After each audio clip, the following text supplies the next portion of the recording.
중이염을 위한 천연요법. 가벼운 중이염은 가정에서 천연 재료를 가지고 치료할 수 있다.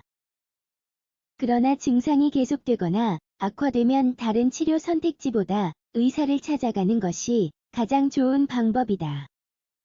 중이염 또는 귀의 염증은 감염에 의해 발생하는 질병이다.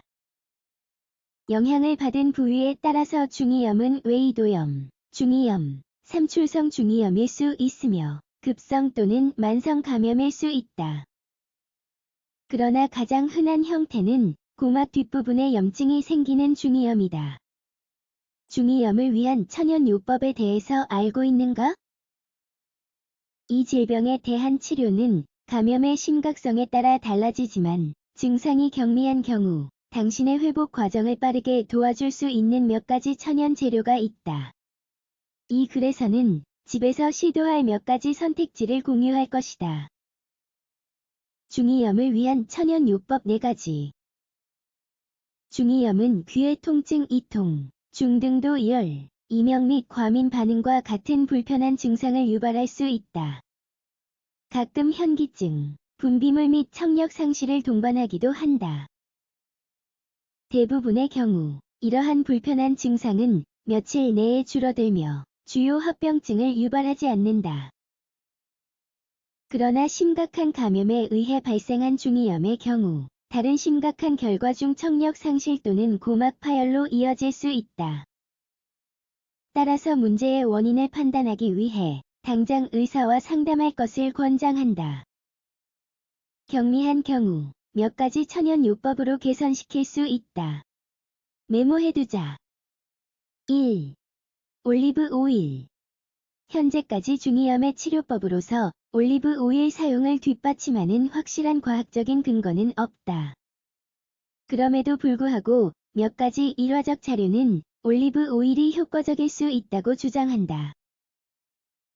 실제로 미국 소아과학회 AAP에 따르면 올리브 오일을 귀에 몇 방울 바르는 것은 안전하다. 사용 방법: 먼저 약간의 올리브 오일을 미온으로 가열한다.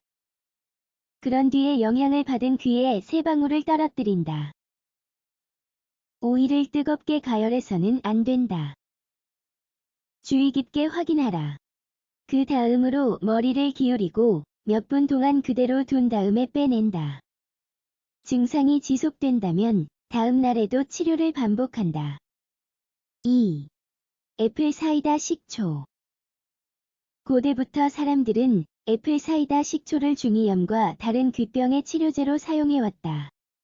그러나 이전의 경우와 마찬가지로 이러한 효과를 뒷받침하는 증거는 없다.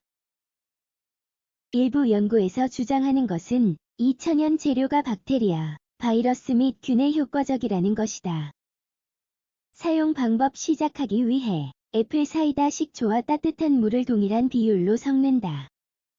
그런 다음 머리를 기울여서 영향을 받은 각 귀에 점적기나 주사기를 사용하여 5방울씩 떨어뜨린다. 다음으로 화장솜을 가지고 귀를 덮고 5분 동안 그대로 둔다. 그 뒤 잔여물을 빼낸다. 감염이 제어될 때까지 매일 과정을 반복한다. 3. 바질 오일. 바질 오일은 항염증 특성 때문에 중이염을 위한 가장 좋은 천연요법이다. 외이도의 자극을 줄이고 병원성 미생물의 성장을 막는 데 도움이 된다. 사용 방법: 먼저 몇 방울의 바질 오일을 따뜻한 물 1큰술에 넣어 희석시킨다. 그 다음 점적기에 혼합 물을 넣고 영향을 받은 귀 속으로 3 또는 5방울 떨어뜨린다. 다음으로 머리를 기울인 상태로 5분 동안 그대로 둔다. 불편함이 가실 때까지 매일 반복한다. 4. 생강. 생강 오일을 외부에 사용하는 것은 중이염 증상을 조절하는 데 도움이 될 수 있다. 생강의 미약한 진통 효과 및 항염증 효과는 통증과 귀의 자극을 줄인다. 중이염과 관련된 두통, 피자극성과 같은 불편함도 진정시킨다. 사용 방법: 먼저 따뜻한 1큰술에 생강 오일을 2 또는 3방울 넣거나 올리브 오일과 같은 캐리어 오일을 넣는다. 섞은 뒤 웨이도에 바르고 마사지한다. 웨이에 직접적으로 넣는 것은 피한다. 마지막 당부. 중이염은 의사가 처방한 항생제로 치료될 것이다. 그러나 치료하는 동안 통증, 부기, 귀 울림과 같은 불편한 증상이 발생할 수 있다. 따라서 중이염을 위한 몇 가지 천연요법을 가지고 치료를 보완하는 것은 도움이 될 수 있다. 그러나 증상이 개선되지 않거나 악화되거나 장기간 계속된다면 최선의 치료를 위해 의사와 상담하는 것이 가장 좋다. 중이염이 다른 질병의 증상일 수도 있다는 사실에 유의하는 것이 중요하다.